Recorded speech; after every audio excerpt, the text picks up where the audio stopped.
Hello. Well, thanks for the opportunity to share some of our recent clinical results and to talk a bit about photonic cataract surgery and robotic workflow integration. When it comes to photonic cataract surgery, it kind of starts for us with photoemulsification, and we have a technology called the femtomatrix, which allows us to modify the wavefront of the laser beam to create multiple spots, shaped spots, and enable new ways to perform the surgery. That allows us to take the inhomogeneous cataract lenses of all grades and turn it into a homogeneous volume of small cubes, 200 micron cubes, that can be directly aspirated without ultrasonic energy. And one of the technologies we have there that I'll talk about is our threshold scanning system. It's a way to determine the laser threshold throughout the volume of the lens, which allows us to have the energy set for minimum gas and best incisions. In addition, we have robotics integrated into this system. It allows us to do either semi-automated or fully automated docking.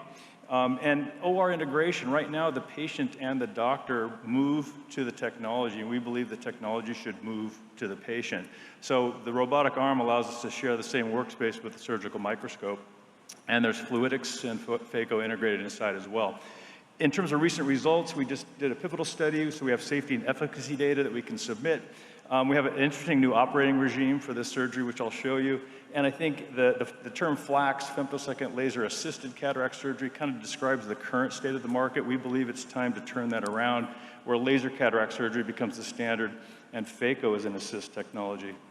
So in terms of what does this look like? So on the left is a sort of conventional laser fragmentation pattern.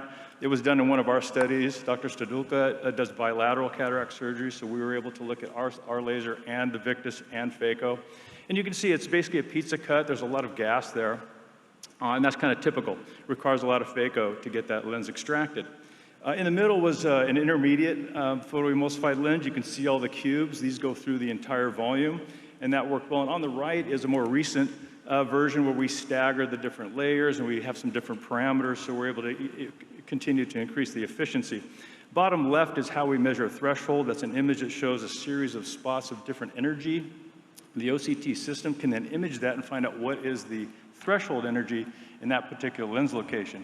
It allows us to optimize the cut throughout the volume. In the center bottom there is just a graphic showing we have a phase mask technology that changes the wavefront of the laser to allow us to have multiple spots, shaped spots. And on the right is the cubes that we create inside the lens. So here's a video I'll play for you. This is one of our recent cases. We have a multiplane entry incision, capsulotomy, and photoemulsification. He just did a visco injection there that dislodged the entire capsule and now can actually just aspirate the capsule directly. That's how nice and clean they are. This is a grade 2.5. There's no ultrasound energy used, although that is a phaco tip because we like the large diameter to make the small cubes easier to extract. Now he's going to rotate the lens, and you'll see as soon as that cannula gets into the photoemulsified volume, it all just starts to come out very quickly and easy, like a real fluidic aspiration. So that was about a 26-second aspiration of a 2.5 grade nucleus. In terms of workflow integration, it's very interesting. So you can see the surgeon, Dr. Stadulka, sitting in the center. Right behind him in the back is the robotic arm of our system, and to the right is the surgical microscope.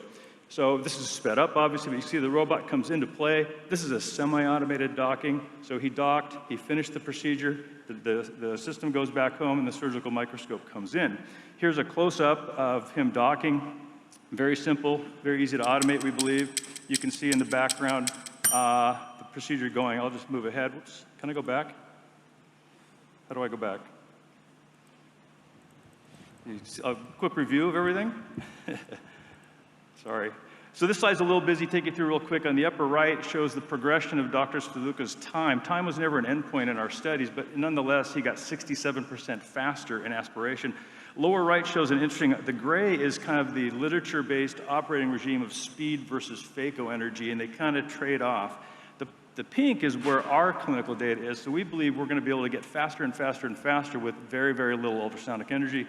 And on the right is the cumulative dissipated energy in there, and you can see we're in a different operating regime, so we think that's going to be a big advantage moving forward. Thank you.